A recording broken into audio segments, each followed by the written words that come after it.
IPL 2026లో sun Risers Hyderabad రెండో విజయాన్ని ఖాతాలో వేసుకుంది. సొంత గడ్డపై రాజస్థాన్తో జరిగిన మ్యాచ్లో ఘన విజయం అందుకుంది. ఎస్ఆర్హెచ్ విజయంలో కెప్టెన్, కోచ్ వ్యూహాలు కీలక పాత్ర పోషించాయి. ముఖ్యంగా యువ సంచలనం వైభవ్ సూర్యవంశీని ఎలా అవుట్ చేయాలి అన్న దానిపై ముందుగానే ప్రణాళిక సిద్ధం చేయడం మ్యాచ్ను మలుపు తిప్పింది.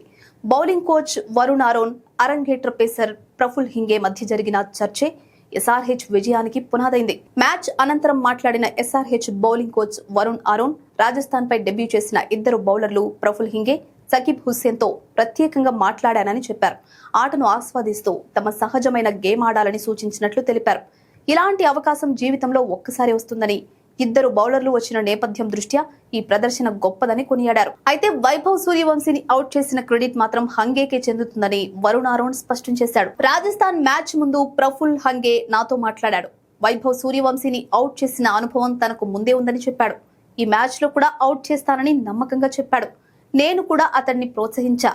అయితే బౌలింగ్ యాంగిల్ పై చిన్న సూచన చేశా. Hinge round the wicket bowling చేయాలనుకున్నాడు. ఓవర్ ది వికెట్ నుంచే బౌలింగ్ చేయమని నేను సూచించా. ఆ వ్యూహం మైదానంలో వర్కౌట్ అయింది. హంగే తన రెండో బంతిని సూర్యవంశీకి అవుట్ చేసి మ్యాచ్ కు ఊపు తెచ్చాడు. ఆ వికెట్ తర్వాత రాజస్థాన్ బ్యాటింగ్ కుప్పకూలింది. కొన్ని ఓవర్లలోనే కీలక వికెట్లు కోల్పోయి ఒత్తిడిలో పడిపోయింది అని వరుణ్ ఆరోన్ తెలిపాడు.